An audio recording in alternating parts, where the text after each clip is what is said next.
Welcome to Tell Me Your Story, New Paradigms for a New World. We are giving you choices and knowledge of those choices to help make your dreams come true. Sundays at 7 a.m. and 7 p.m. Monday mornings at 1 a.m., as well as this special edition of Tell Me Your Story.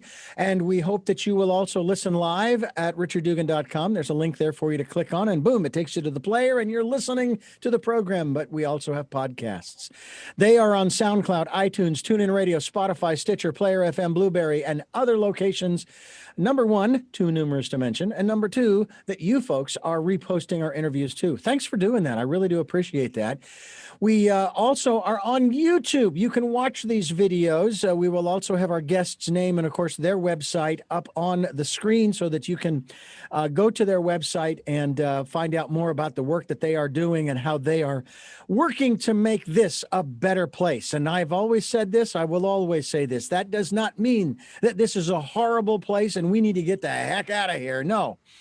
It just means, as the old saying goes, there's always room for improvement. So please avail yourselves of our guest's website, which we will be linked to on our podcasts and a website.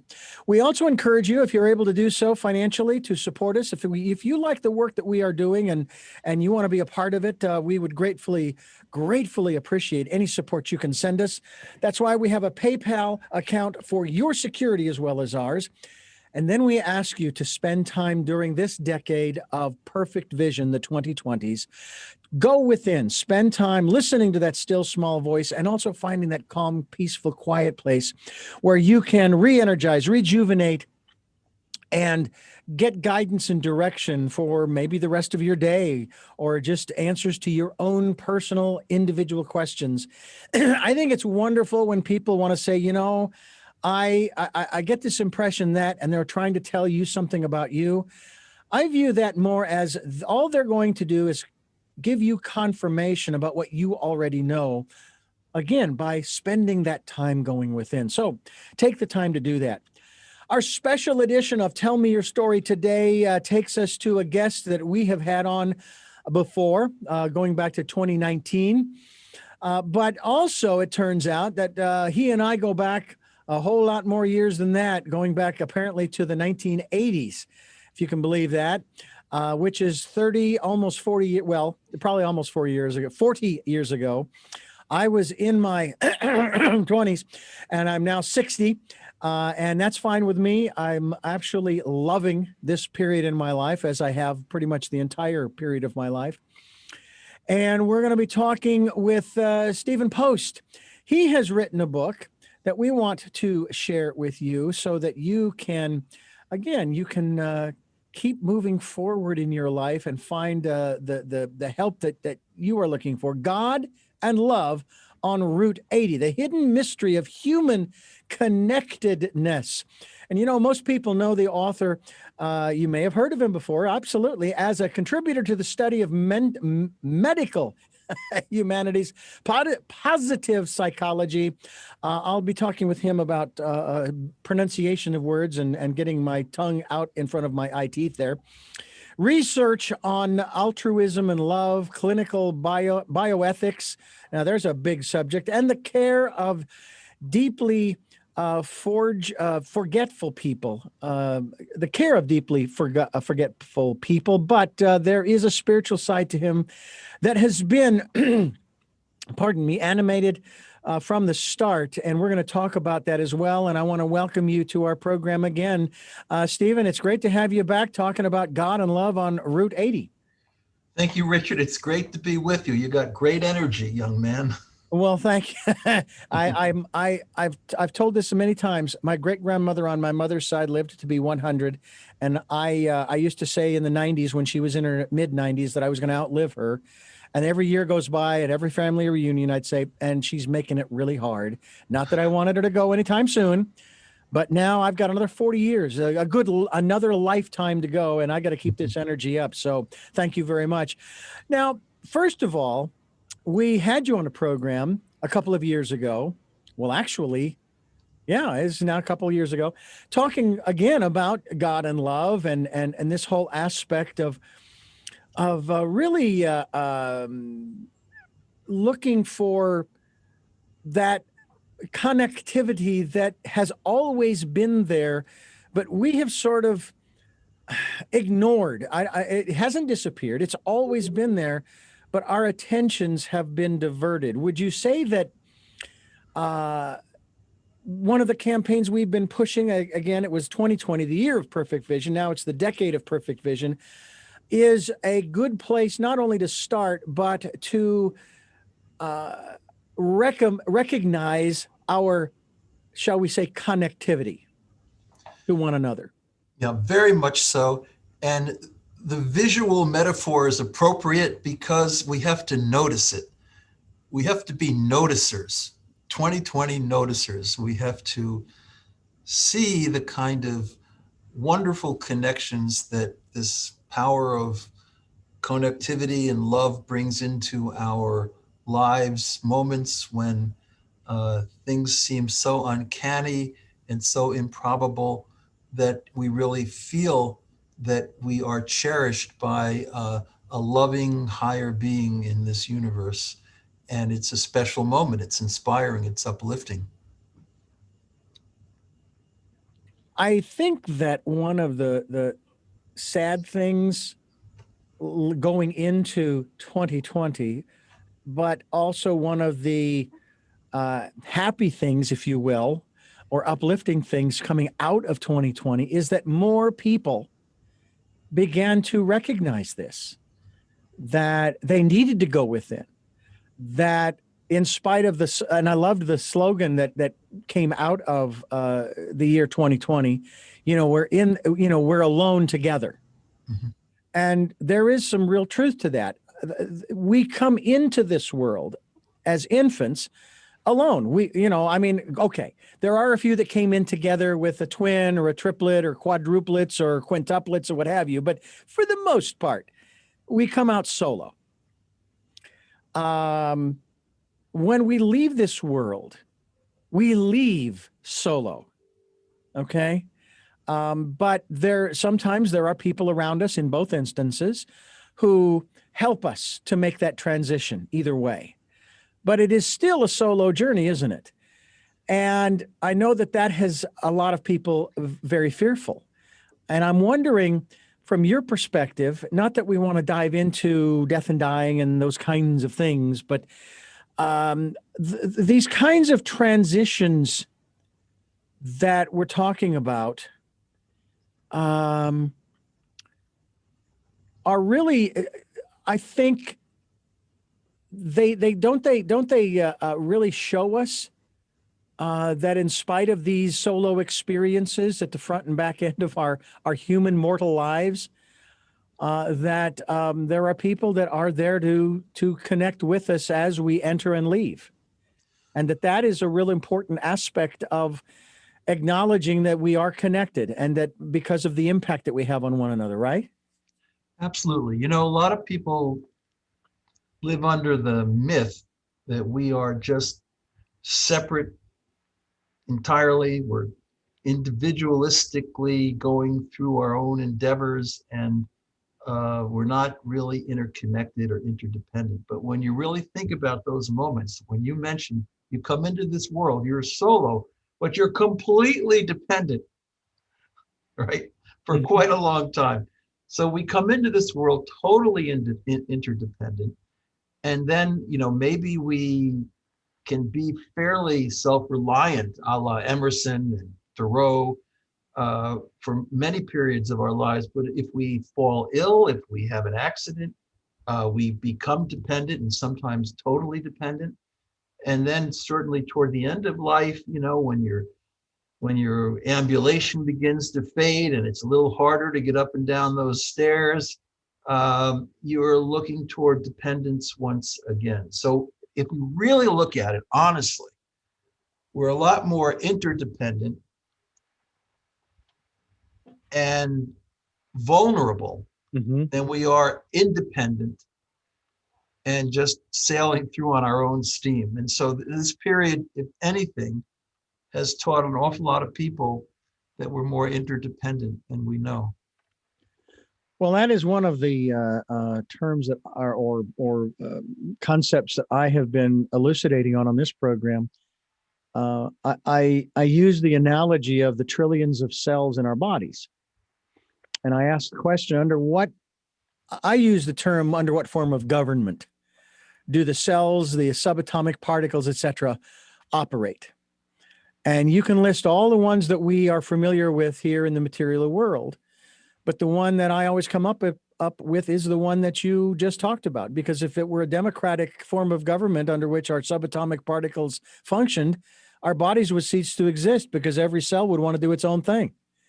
I mean, and we've kind of seen that in the human world in the last year, that a lot of people are rightly or wrongly, and I don't want to pass judgment here, are more concerned about their individual rights and freedoms and liberties than they are about what it says in the Declaration of Independence about promoting the general welfare and preserving the blessings of liberty to ourselves and our posterity. Yeah. And hence the idea of the res publica, the republic, literally in Latin, the public good. Mm-hmm. And that is definitely something where my freedom and your freedom are intertwined, where we are interdependent. The res publica tradition is not one of wild individualism. It's one of responsibility in freedom. And hopefully we can move forward in that direction. But, you know, when I see some of the things that are happening, you know, no offense to South Beach, you know, but you know, it's pretty crazy. Yeah. And again, I am not passing judgment if that's where they're at and they have very strong beliefs in their individual rights and freedoms and so forth.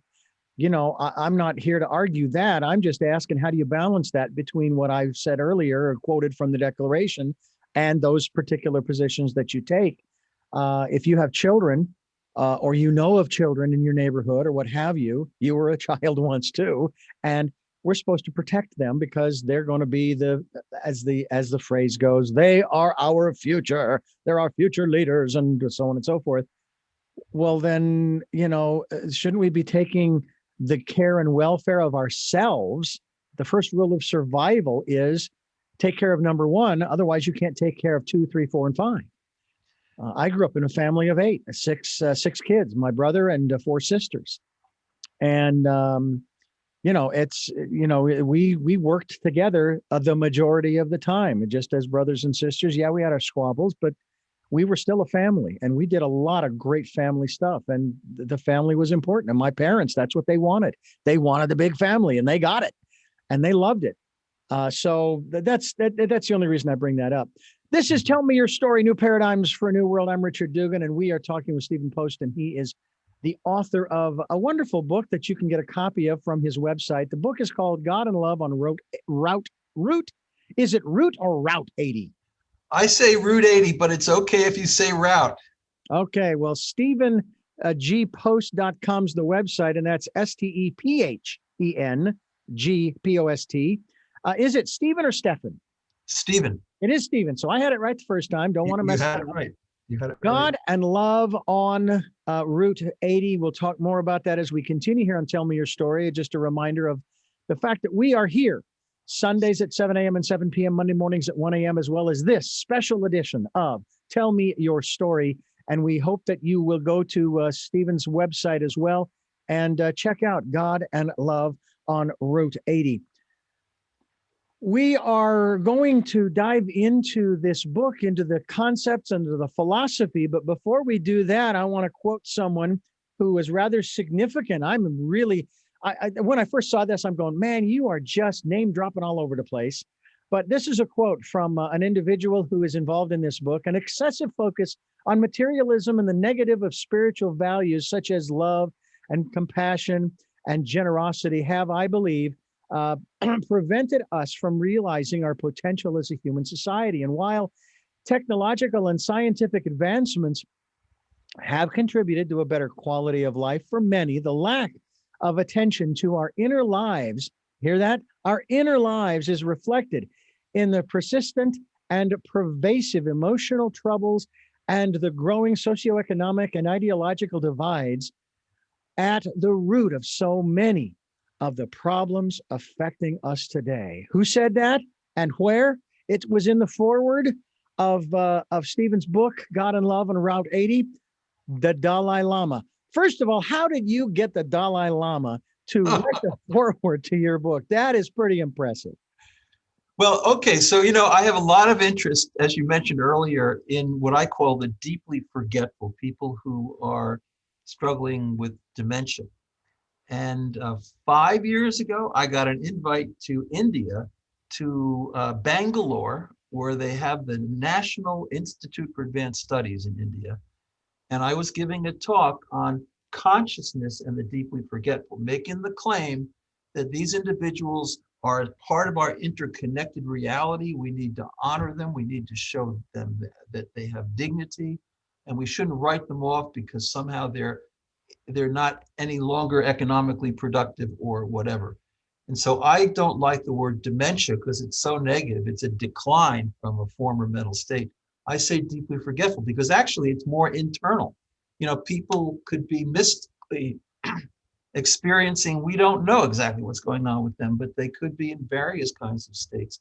So I was talking about this and I said, because someone loses some cognitive abilities, some linear rationality, there's no reason to think less of them in any way, shape, or form than others. And so His Holiness, the Dalai Lama, who hangs around the Indian Institute for Advanced Studies and just sporadically drops in, he came into this conference and he listened and he put his hand down on the table and he said, yes, there's no reason why we should disrespect anybody because they are less rational or their memory is weaker than anyone else's. The reality is we are all conscious. We can all feel the breeze. We can all sense community. We can all have emotions. We can all be creative. And so we are one, even in forgetfulness. And so he liked the term deep forgetfulness better than dementia. And he wrote me this beautiful foreword, which is just something I don't deserve, but it's really lovely to have it. I'm curious, this may sound like an odd question to you, but to you, from your perspective, in your philosophy, in your outlook on life, and an observation of people, who is the Dalai Lama? He's a profoundly committed teacher of kindness. Now, obviously, there are metaphysical assumptions that are sometimes associated with them, the reincarnation of the such and such and such and such. But I think he's essentially a man who has lived with integrity and kindness. He's not perfect, but nobody's perfect. I believe in imperfection, and those who make no mistakes make nothing is my motto. But he's a good man, and he teaches a relational spirituality. It's not theistic. It's not about God in the Western sense, but it's about all these positive strengths that we can have: forgiveness, compassion, gratitude, and so forth. The kinds of things that can bring us together positively as a community. And he's done a pretty good job of that, using meditational techniques where for typically you would envision somebody in front of you. You might close your eyes, you might not, and then you would say, may you be peaceful, may you be kind, may you be happy. Your intentionality is focused on the well-being of others. And I think that's what he brings to the world. And you have obviously met him face to face. This one time. And what was your initial inner reaction to him? My initial reaction was and is that he's very authentic. I believe that he is trying to make the world a better place. I think he's a humble man. I think he has a sense of a shared humanity. I have a positive perspective on him.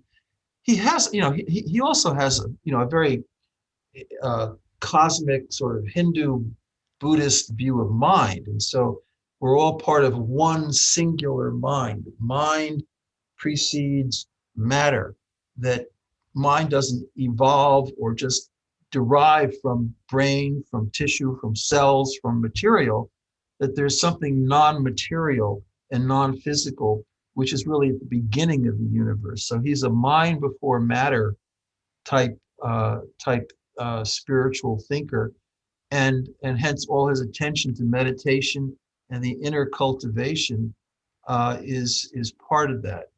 Don't be knocked off kilter by the world around you and all the negative things that people do, because the world's been burning since the world's been turning, to quote Billy Joel.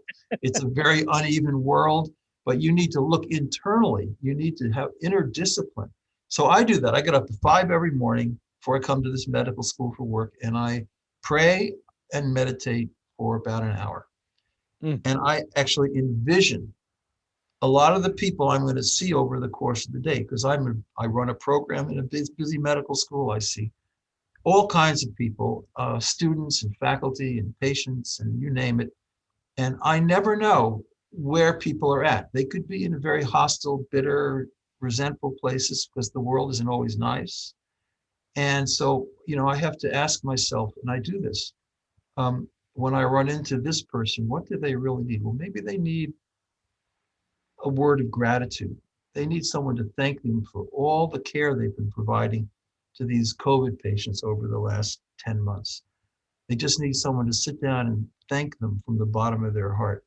Maybe they need compassion because they've suffered in this period. Maybe they need forgiveness because they feel that somehow they made a medical error and it didn't go well for a patient and it was on them.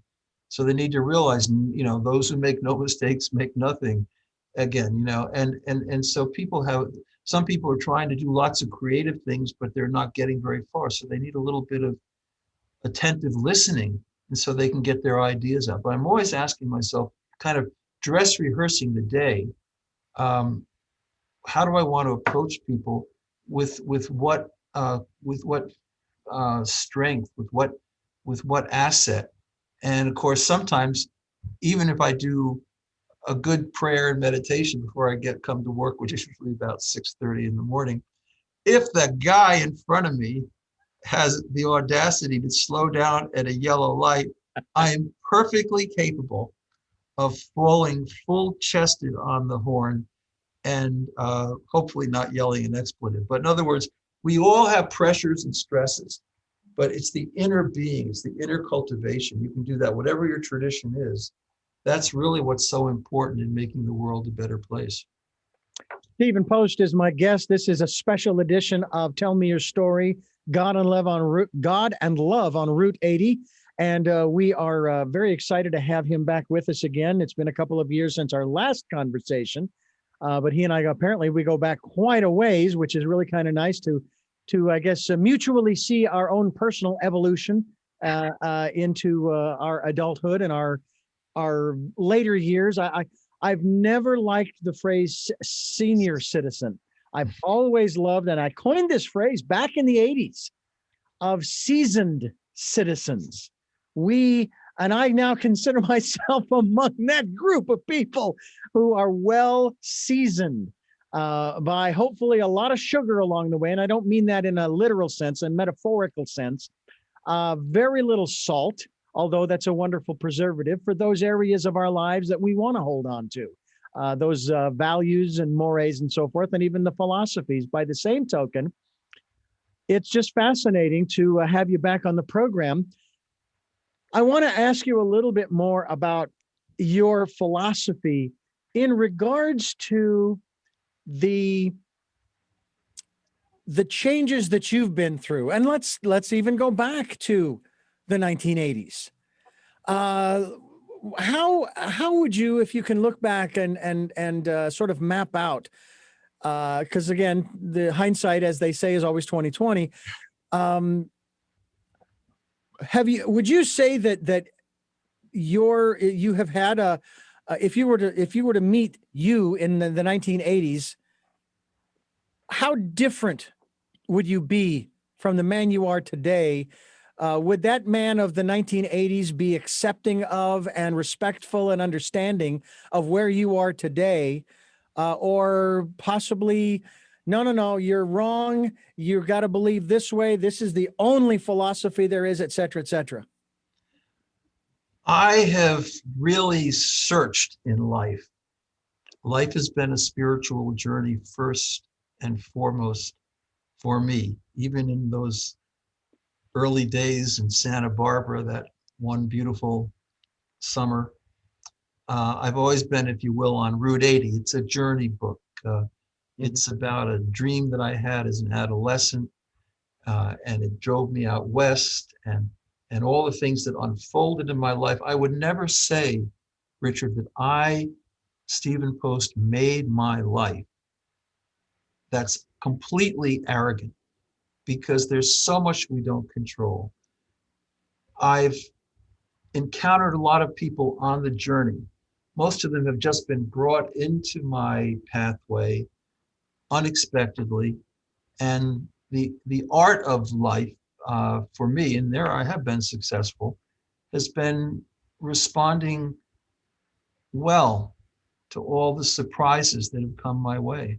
So I'm not like a good medical student who sort of plots out their life from age 14, and I teach, been teaching in medical schools for 30 years, but they're a little different breed than me. I've been more on a path, and I feel good about it. I don't feel like I've overly controlled my life. I don't even believe in having firm goals. I would say to that kid in 1980, destiny is more important than goals. That we all have a calling, we all have a destiny, that everybody has within them something that they're meant to do, and it has a lot to do with spirituality, it has a lot to do with their talents and what's given to them. But we don't so much make our lives or pursue our narrow goals, which are always narrow because we're just narrow human beings, but we have destinies, and we should follow our destiny. We should try to find that destiny. We should experiment with it. We should dream with it. So that's how I went from immunology at the University of Pennsylvania to world religions at the University of Chicago. Yeah. Yeah. Go where I just find it interesting as I moved through what back then for me was a rather interesting educational period. It was with a Christian radio station for 15 years. I say it's the best education I was ever paid for. And what really lifted my spirits, if you will, and helped me was when I met people of that philosophy. And that's kind of the word I use now rather than religion, because they are philosophies. And I met people who, in spite of or because of the doctrine and the dogma within that philosophy, they had other ideas. They had different ideas. And it gave me hope for the future, because what it was telling me was, oh, these people they're not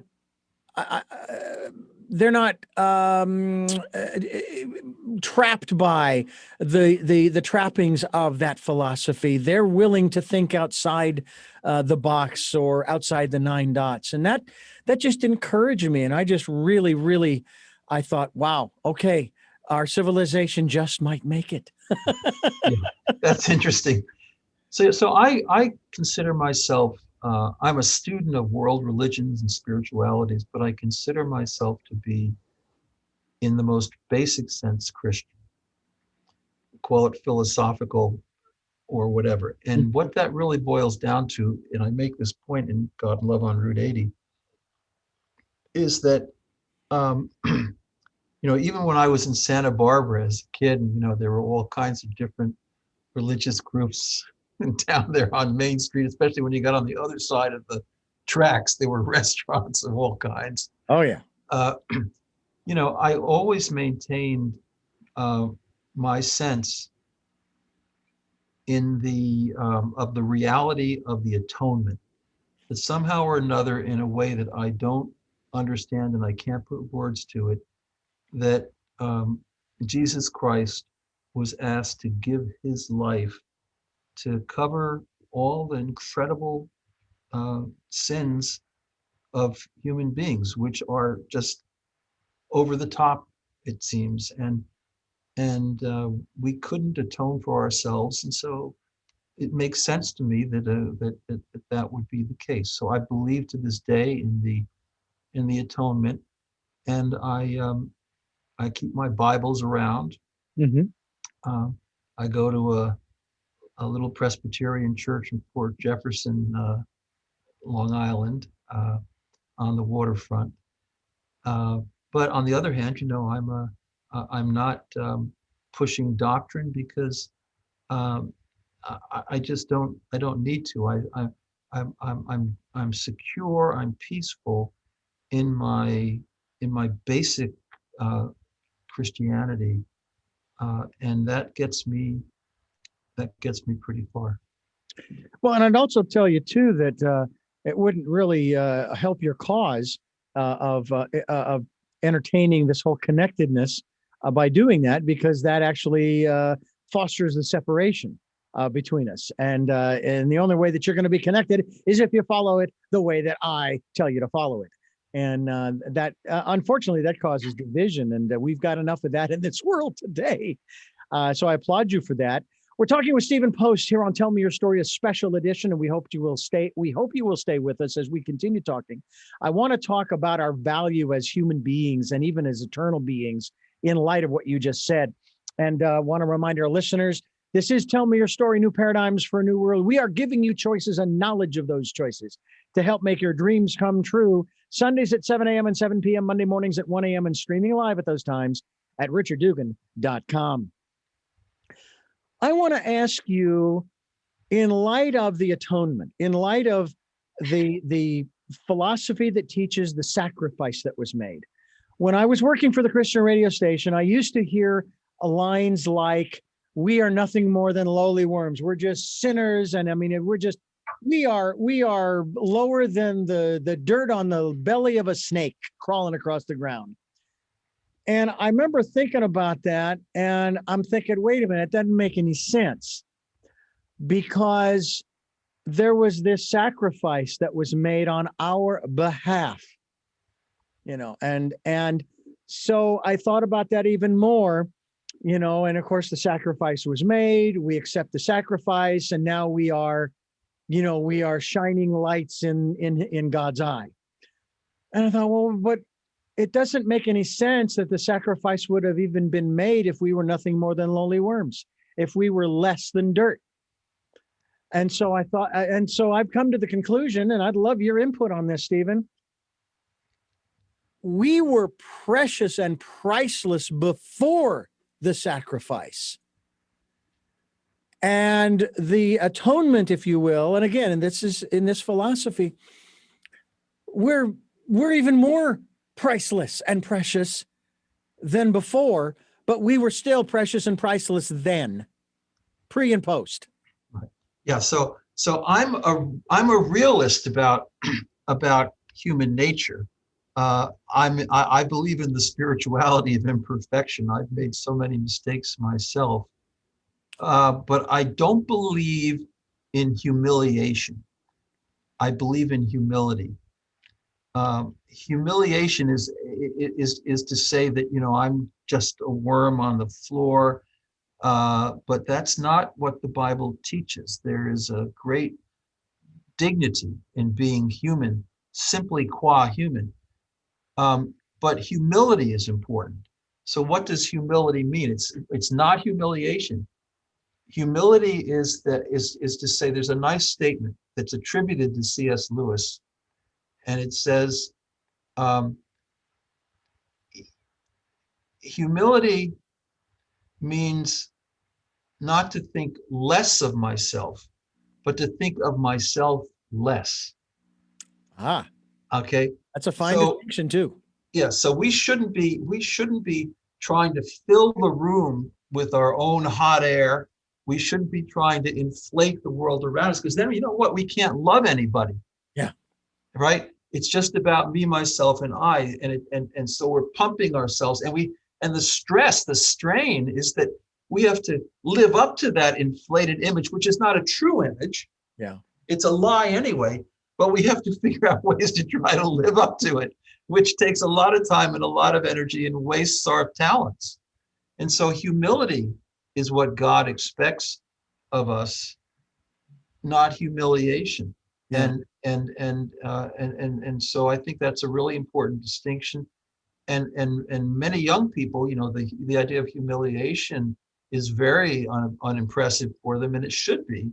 But if you can start to talk with them about humility and putting themselves in the right size vis-a-vis others in the community, Mm. that interconnectedness, that Yeah. they're part of something larger.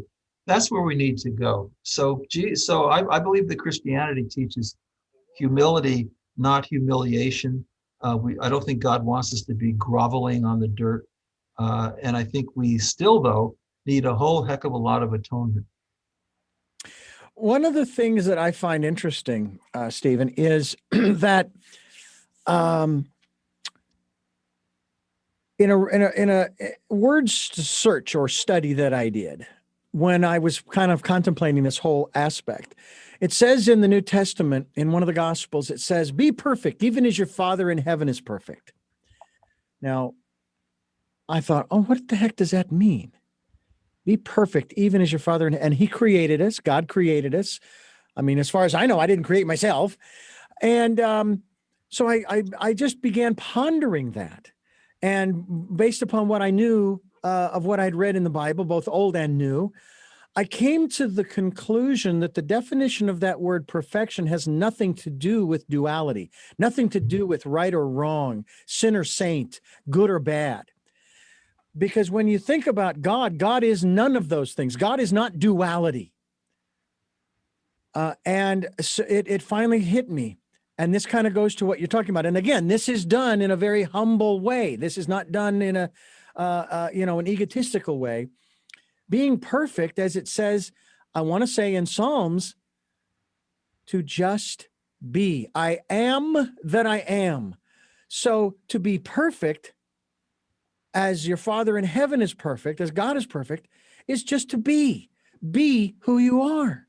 End of story. No self-inflated personal ego. No, that's just all that you have to do. And that, for me, that freed me up in a really big way. I didn't have to do anything. I didn't have to say anything. I didn't have to think anything. Matter of fact, if I could stop thinking for just a moment, that would be so helpful. Your thoughts on that?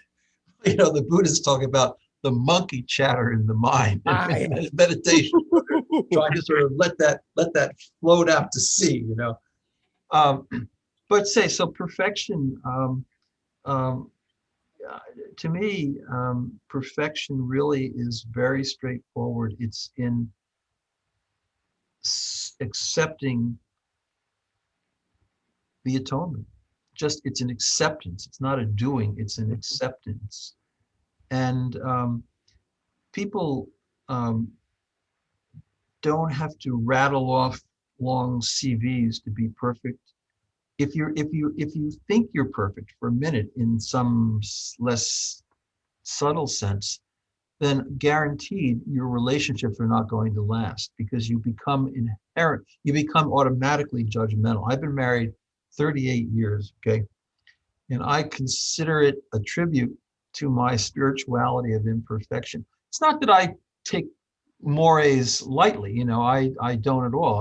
I try to live a responsible life. I try to live a life of service, but I recognize my imperfection.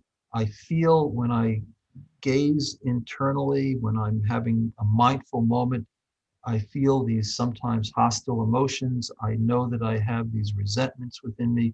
I'm not a perfect being, but simply by doing the best I can and by recognizing a relationship with God and with Christ, I'm as perfect as I need to be. Yeah. I just am I mean, like I said, it has that sort of revelation in that regard really made a big difference to me. And I share that with people only because it's like, because everybody wants to tell you how to be, how to do, how to, who you're supposed to be. And I know that parents mean well and all of that, but especially when you're in high school and you're now thinking about going to college and getting an education and getting a job, well, dad, mom, I want to be a musician or I want to be an artist and those kinds of things. And it's like, well, okay, but there's no money in that. I mean, that's always been the thing. I mean, I'm in a business that unless you are at the top, cream of the crop and at the top, you're not making a lot of money. And then I hear the other side of that same concept, and that is, if you do what you love, the money will come. Well, I've been doing what I love for over 40 years, and the money has come and gone and come and gone and come and gone, and it's an ebb and a flow. It's that's just the way. Actually, I like to refer to it not so much as an ebb and flow, but a flow, that it flows in and flows out. I mean, I am grateful, as I was sharing, as one of my guests was sharing with me just recently. This woman was saying that she actually is grateful when she writes, if she's writing a check or paying online or what have you, her electric bill or her mortgage or whatever it is, because she's able to do it, because she can. And you're not feeling as though it's a drudgery in that regard. So it comes in and it goes out again, and then it comes back in, and it's just like the tides of the ocean here on the coast of California. The tides come in, the tides go out, the surf rolls in and then it rolls back out again, and makes a great sound, and you love to sit there and meditate on it. And I think that's one of the aspects that I think we forget, is that there is constant change, which I want to talk about a little bit more in this respect to God and love on Route 80. I want to remind our listeners we're talking with Stephen Post. He's also written Why Good Things Happen to Good People, How to Live a Longer, Healthier, Happier Life by the Simple Act of Giving. Boy, that's a big one we want to talk about. He's also written The Hidden Gifts of Helping. We hope that you will go to his website. And then also The Moral Challenge of Alzheimer's Disease. And we'll talk about that. He's actually addressed that a little bit here on the program thus far. And we encourage you to stay with us as we continue talking about God and love on Route 80 with Stephen G. Post at StephenGPost.com. We hope that you will go to his website to find out more. Stephen, I would like to go into this area, if we can, in regards to change. It's one of the elements in our universe that we are actually programmed, and really it's pushed upon us almost to fear it, to hate it, to not want it. I mean, you hear it in the economic news almost every day. No matter what the numbers are, the economists are never happy. The numbers could be sky high, zero unemployment, stock market at 400,000, and they still wouldn't be happy, because they would be looking to the future. And then, of course, if the numbers were low and unemployment was 90%, obviously, oh my God, the world's coming to an end. But again, it ebbs and flows, it changes. And when you look out in the cosmos, when we watch things happen out there, we go, ooh and awe. Wow, we're in awe, right? It's amazing. There's no judgment by the universe on its movement, on its change. It's just doing what it's doing. It's if we may use my definition, the cosmos is perfect. It's just being what the cosmos is, right? So let's talk about this aspect of change when it comes to, especially in the context of God as well as love, because even love changes. It can still be unconditional, but that doesn't necessarily mean that it's stagnant, right? Absolutely. So it's, as far as love goes, the way I think about love, and I picked this up from a University of Chicago psychiatrist named Harry Emerson Fosdick, Harry Stack Sullivan. When the happiness and the security of another is as real and meaningful to me as my own, so my own is in there, my happiness, my love of self, care of self is in that equation. When the security and happiness of another is as real or meaningful to me as my own, I love that person. Now, you can think about that when you're looking over the crib of a child. You can think about that when you're having a cup of tea with an old friend at Starbucks. You can think about that when you're in the hospice. You can think about that in any human condition. Uh, the happiness and security of another is as real or meaningful to me as my own. And in some cases, yes, more so. That's what love is. That does not relying on ancient languages, on a lot of complexity. It's just sort of common sensical. And it has to do with, again, that interconnectedness that we're part of something larger than ourselves. So that's what love is. It doesn't change, but its expressions change. So sometimes love is expressed. I think people don't use the word love in this sense. They think about love of chocolate, love of designer jeans, but love is expressed in various ways. So sometimes it's forgiveness is an expression of love. Sometimes kindness is a forgiveness of love, is an expression of love. I mean, living through this pandemic in a medical center like this, I've made a point of just, being a little bit mirthful with all the people in the hallway, silly things. You know, what did the envelope say to the stamp? Stick with me, we'll go places. Just getting people to sort of be laughing. Or what did the fish say when it swam into the wall? I was saying that yesterday. Said, damn. I'm sorry. But just tasteful, uplifting humor. Mirth is very important. And Christianity believes in mirth. The fool for Christ. And then, Now, let me stop. compassion and all these things. So there's a lot of different expressions Yeah, that change all the time, but love is love. yeah. Let me ask you a quick question on that. I don't read anywhere in the New Testament where Jesus ever laughed. I've heard where he got angry. He was the teacher and the stern and all those different types of things. But I don't know that we ever even read where he cried. But and I couldn't agree with you more as far as Christianity's wanting to have joy in our lives as well as happiness. I mean, even the Declaration of Independence says that we have these inalienable rights, and among them are life, liberty, and the pursuit of happiness. We don't get it, we can pursue it, and hopefully, it's not a carrot on a string hanging off of a stick that we'll never reach. I'd like to think that every so often we reach happiness. But what about that aspect? Because scientifically, they say laughter. I mean, pardon me, Reader's Digest. And if you don't know what the Reader's Digest is, you better look it up on Google. Laughter is the best medicine. The scientists have shown how impactful it can be on a physiological and biological level.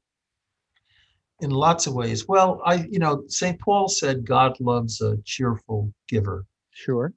And my assumption about Jesus is that he was a cheerful giver.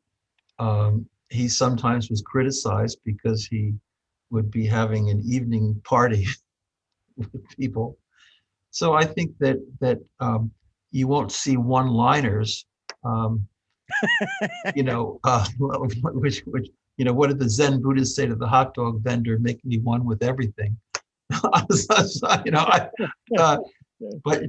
I think it's safe to say that there was a mirthful quality in Jesus. And even when he was teaching, if he was just oppressive and overwhelmingly heavy, he wouldn't have been successful. So there has to be a side to Jesus which is mirthful. And when he talks about all the parables and draws on common family experience, I think he's embracing the mirthful, and I think he understood that. It's kind of implied. It's kind of implied. Yeah. Okay. Yeah. I'll accept that. That would be what I would say. Okay. And of course, there's a cultural thing too. Uh, and people come from different parts of the world and they have different interpretations of the value of mirth and laughter and jokes, but I love tasteful, uplifting mirth, nothing derisive. I had a medical student who told me the other day that he was in the clinic and the team made a derisive joke about an obese woman within earshot. And he asked himself, should I laugh? And he refused to laugh. Then he asked himself, should I even smile? He wouldn't smile. The nurse came up to him and said, I noticed how you handled yourself. It was great. You kept apart, even though you wanted to perhaps ingratiate yourself, to the team. Mhm. Why don't you approach them diplomatically now and late in the afternoon and tell them how you experienced that, how that affected your sense of professional integrity and identity. And I did that, and they learned from him, and they accepted what he said, and they promised they would never let it happen again. So he affirmed his own integrity in that process. So there is this negative humor, which there's too much of. I'm not in favor of a lot of adverse, derisive, Yeah. Sort of Freudian humor that brings up the worst possible images. But cute, nice. By the way, where's the fish go keep his money?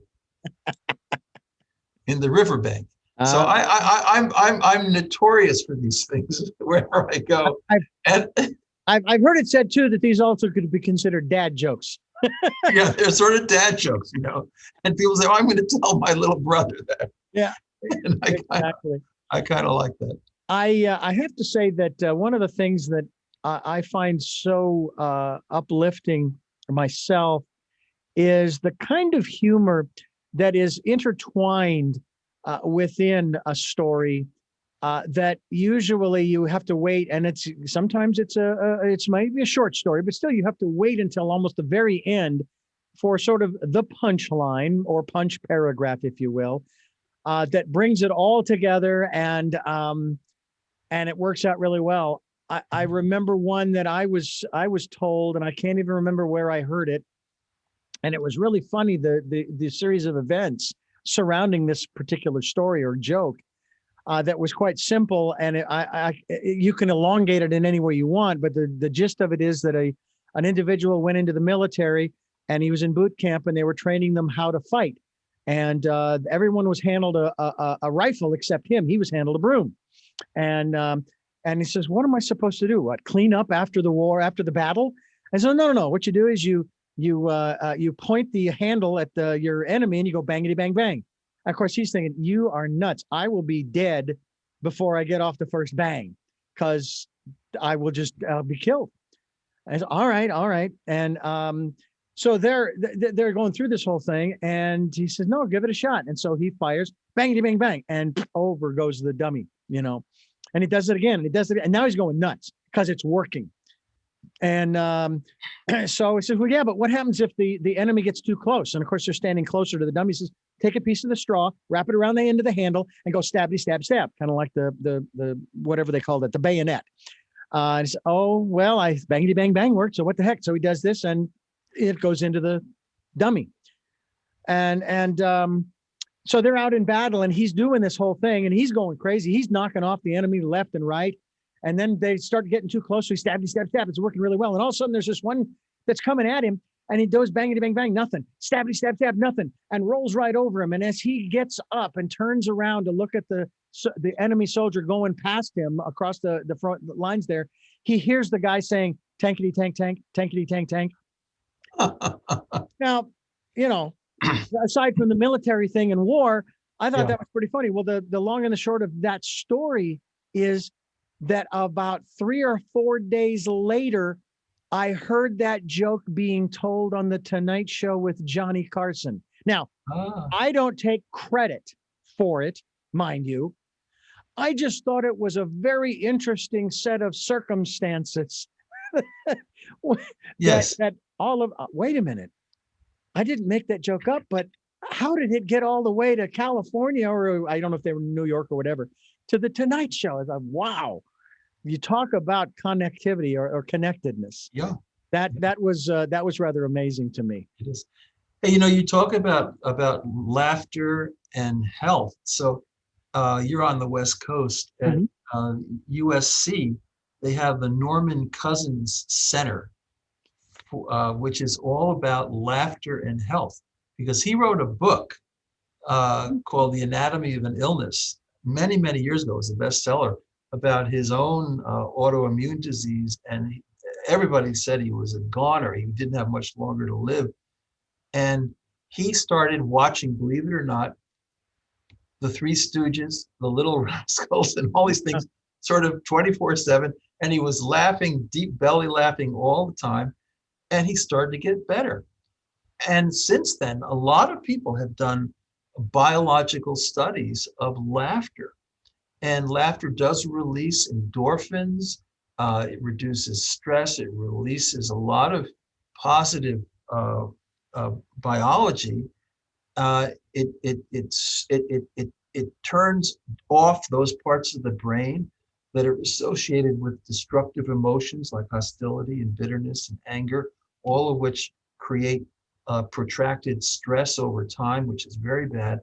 So the whole field of psychoneuroimmunology, which in a lot of ways Cousins initiated, it actually began with laughter. And laughter, the other thing that they say, other than the biological, is that it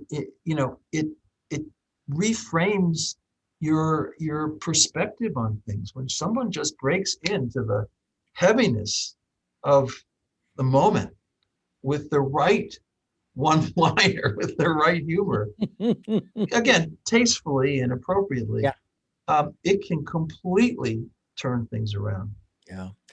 I've also heard it said from a biological standpoint that, and I found this really strange at first when I heard it, because I even tried it and I thought, okay, I don't know if that's true or not. It takes fewer muscles to smile than it does to frown, Ah, you know? And I often see men and women walking the streets of State Street, older folks, some of them with canes, and they're hunched over with the big old hump on their back. And one of the first thoughts that comes to my mind is, I wonder what burden they've been carrying all their lives. That if they could find a way to let it go, which leads me into another subject I want to talk about before we wrap up here. If they could let it go, that hump would probably pretty much go away and they'd straighten up and walk upright. And it brings me to the discussion of forgiveness. mhm. Now, I went through a period, 4 phases. The final phase was to a protagonist in my life, could be a situation, could be a person, where I'd get to that fourth phase, and that fourth phase was, I love you. But it was the second phase that I found so important that we all need to work with. And that was, I forgive you, but more importantly, I forgive myself for allowing myself to be drawn into this thing, for getting wrapped up in all of the stuff that's holding me down or hunching me over. I forgive me. I let myself off the hook, so to speak, in that respect. How important is this concept, and I know it's more than just a concept, of forgiveness? And self-forgiveness. Yes. Yeah, so there's a great woman at the University of Texas in Austin named Christian Neff. We just had her give a talk here on Zoom the other day. And she wrote a great book called Self-Compassion. So what is self-compassion? She says, first of all, recognize and acknowledge your own imperfection. We're all imperfect.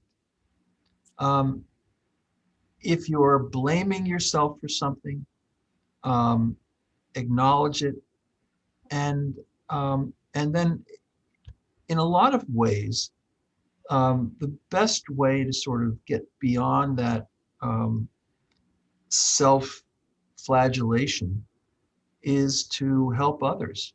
There's something about just doing something to help someone locally, just to make a difference in someone else's life, It gets the mind off the self, the problems of the self, and also that tendency that we have to blame so heavily that one individual back, a year or 2 or 10 years ago, who just somehow ruined our lives. We have to realize that we had a participation in that. We were not simply standing by unwittingly, that we might have handled things a little differently.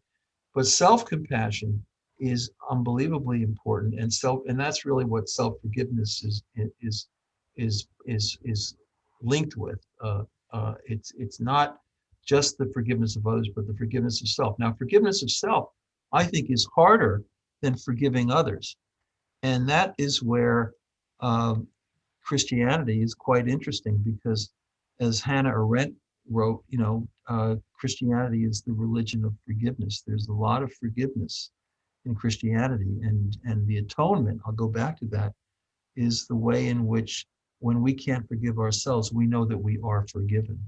So ultimately, forgiveness is a very profound uh, idea that's especially important for everybody, but it's something that I hope people can see as a value in basic Christianity. Mm.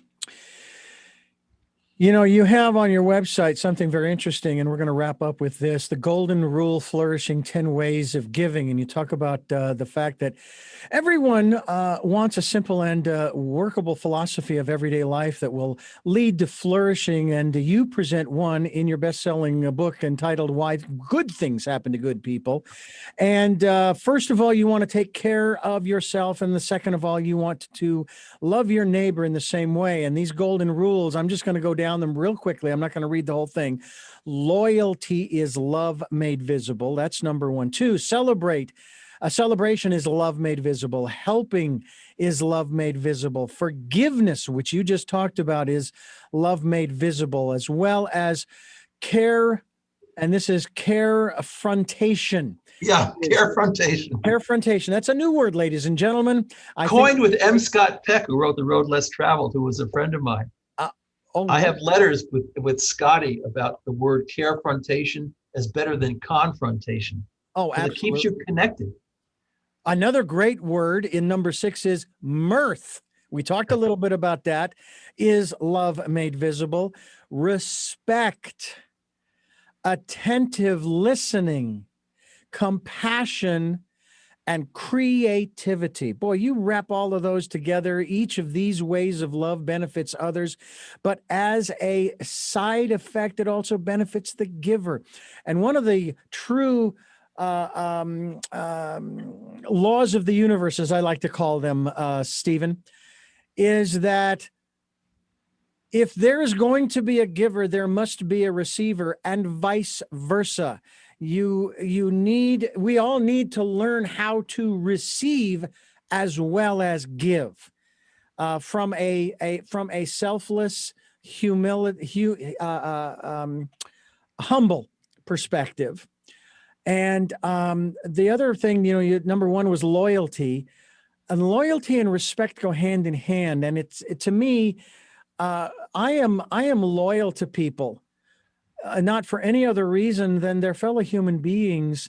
And if I can help, I will. But if obviously, if there's behavior, what have you, that is detrimental to my well-being, I'm going to say, you need to step back.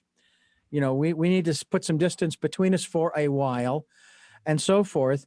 That doesn't mean that I don't respect you. It just means that until you can understand that that's not going to work for me, that kind of behavior, until you can understand that, then we need to go our separate ways for a while. And that's kind of how friends come in and out of our lives too. But sometimes it's just circumstance where they're going off to college on the East Coast and you're going to the West, or jobs, or this happens with siblings. But I still talk with my kids, my brother and sisters as well, and they're all most in Phoenix. My brother's here in California, so we're still fairly close. But it just seems to me that all of this stuff together, not only it benefits us. I could use the word karma. We were talking about the Dalai Lama and his philosophy, but it also is, quite honestly, it's even Einstein. For every action, there's an equal and opposite reaction, but it doesn't necessarily happen the way we think. And that's one of the other things too, is expectation gets in the way, doesn't it? Expectation of the way we think things should go. Oh, yeah. So we did a paper on widows and widowers who had been happily married for a long time. And it turned out that the ones who were just in the community or in their faith communities, in their volunteer groups, just helping others, they got through grief and bereavement faster and in a more lasting way. So I got a call from the New York Society of Widows and Widowers. There is such a thing. They were having a meeting in Manhattan. This is, 7 or 8 years ago. And they said, would you come give a talk? So I gave a talk.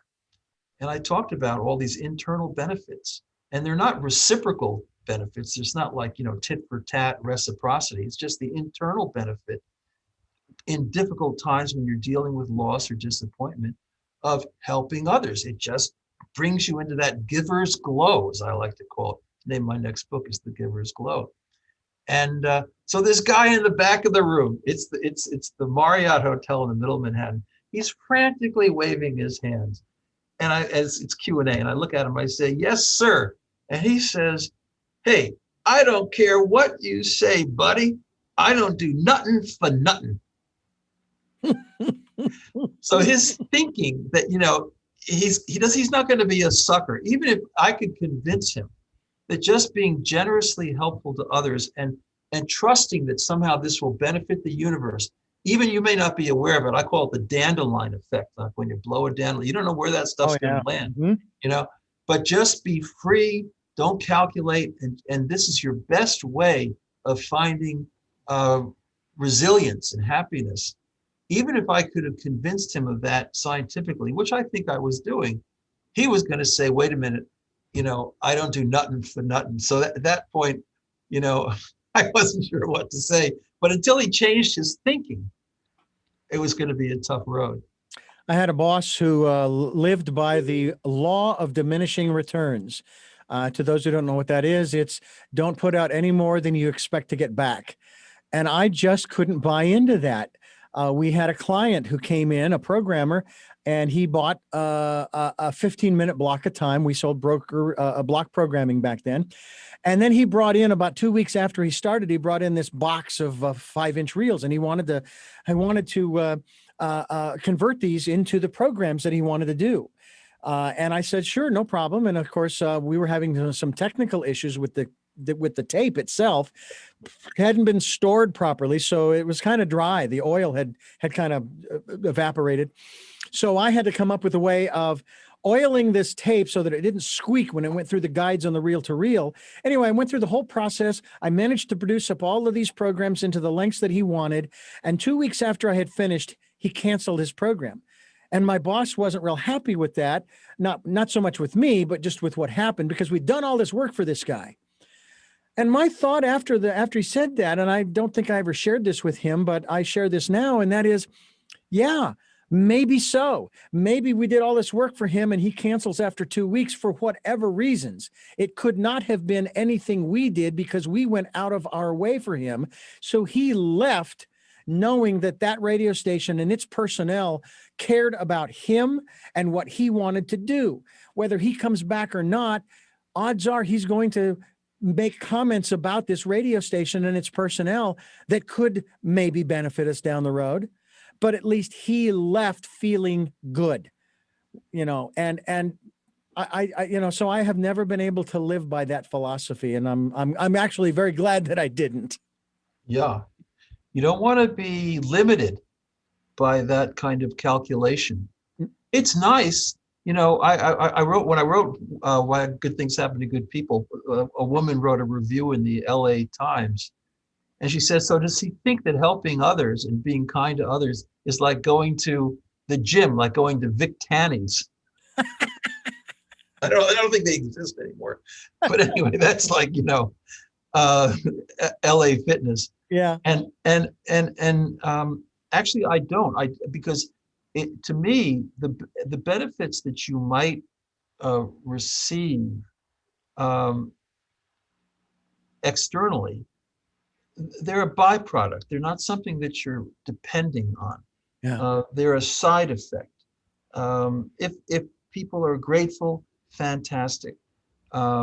and they should be grateful. But if they're not, don't let it worry you. Don't be calculating. And even the internal benefits, the science is really good. We did this national survey. People who volunteer a lot, they feel healthier. They feel more able to deal with loss and disappointment. They have deeper friendships, and so forth, etc. But it's not 100%. It's maybe 80%, 90%, 70%. So it's the majority of people, but not everybody has that experience every time. So it's not foolproof, but as a general rule, it's good to be good. It's good to be kind, and science says it's so. Yeah. And it's interesting how I've seen over the years in my brief existence here on this planet, how those kinds of, I want to call them spiritual traits, okay, are over the course of time, they are sort of acknowledged. I don't want to say supported, but they are sort of affirmed by science. And that's why I have a real difficult time with people who poo-poo science. Mhm. It's not science. I'm sorry to put it this way, Stephen, but science is not an exact science. Okay. And it is evolving because we are constantly learning new things and new minds come into play. And they take those concepts and they say, well, yeah, but what if you thought about it this way or this way or this way or what have you? And we come up with new and amazing, not only inventions and technologies, but even ways of thinking. I mean, I've had guests on this program who have challenged my philosophy, my particular perspective on a point we're talking about. And I remember one where I responded to them and I said, well, there goes another one of my straw huts up in flames. And I will be more than happy to set all of them aflame and build new ones that are better constructed and less flammable, that will stand the test of time. And of course, that's a metaphor for my beliefs, my philosophies, what I hold near and dear, my values, my mores, et cetera, et cetera. And so I thank you. I want to thank you so much for sharing so much of your time with us here on Tell Me Your Story. Stephen Post, author of God and Love on Route 80. And I'm guaranteeing there's somebody out there who's going to ask, and you may have addressed this already and they missed it. Where is Route 80? Route 80 begins at the George Washington Bridge in New York, heading west.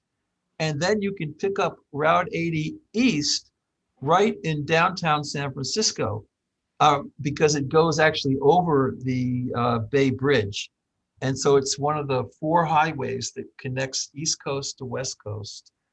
And it's Route 80 because when I was a boy, I hitchhiked across the country after abducting my father's gray Mercedes 190. That's a long story we won't go into. But that's how it begins. So Route 80 has always been symbolic for me of a journey, a spiritual journey, and breaking free and being open to new possibilities. What a great idea, great story, great book, God and Love on Route 80. Stephen Post has been my guest. And Stephen, I have 3 final questions for you as we wrap up our program here. Again, I thank you so much for giving us so much time. And we're going to have you back when your next book comes out. And the title of that is? The next title is actually, it's coming out with Johns Hopkins, and it's a popular book. It'll be out in the summer. It is called Dignity for Deeply Forgetful People: How Caregivers Can Meet the Challenges of Alzheimer's Disease. I love it. And it's the book of my life. Absolutely. And I love it, and love having you on the program. And before we ask you the 3 final questions that I ask all of my guests, I remind our listeners that Tell Me Your Story, New Paradigms for a New World comes your way Sundays at 7 a.m. and 7 p.m., Monday mornings at 1 a.m. We stream live at those times at richarddugan.com. Podcasts are on SoundCloud, iTunes, TuneIn Radio, Spotify, Stitcher, and other locations that you are also posting our interviews to. We're also on YouTube, Richard Dugan and Tell Me Your Story. Just look for the guy with the hat. that. And we also encourage you to participate in the decade of 2020, the decade of perfect vision. To spend that time going within. Intuition is a very valuable part of our lives, and we need that is the most valuable tool in your toolbox, if you will. Don't neglect it, and continue to use it. And if you'd like to support the work we're doing, we have a PayPal account for your security as well as ours. All right, the three questions that I ask my guests as we wrap up our time together here on this program are: number one, who is Stephen G. Post?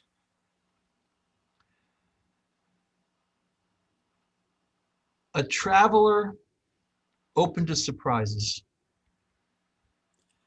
What is it that you hope to or want to achieve through the work that you're doing now? Through the Institute for Research on Unlimited Love, which I founded with Sir John Templeton, we study love, not just human love, but the love that made humans. So I believe in the beauty of that dream. I'm loyal to Sir John. He was a noble man, and I hope to continue to increase our understanding scientifically and spiritually of other regarding love, but also of the love of self. And finally, what is your life's purpose? My life's purpose is in every encounter to leave people feeling that they were treated with kindness, and that the burdens that everyone carries are a little easier to handle. Stephen Post, I thank you so much for joining us. I encourage people to go to your website, stephengpost.com, and find out more about the work that you're doing, as well as keep on track with the books that you have out. And we encourage people to go to stephengpost.com. We will be linked to your website as well.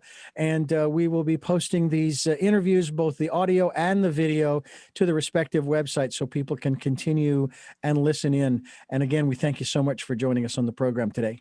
Thank you, Richard. It is such a delight. And hello, Santa Barbara. And we look forward to having you here and back in Santa Barbara. Maybe we'll be able to do a sit down here very soon. That would be great. Okay. I'm Richard Dugan, and I thank you for joining us for Tell Me Your Story, New Paradigms for a New World, giving you choices and knowledge of those choices to help make your dreams come true. And until our next broadcast, podcast, love to Lal.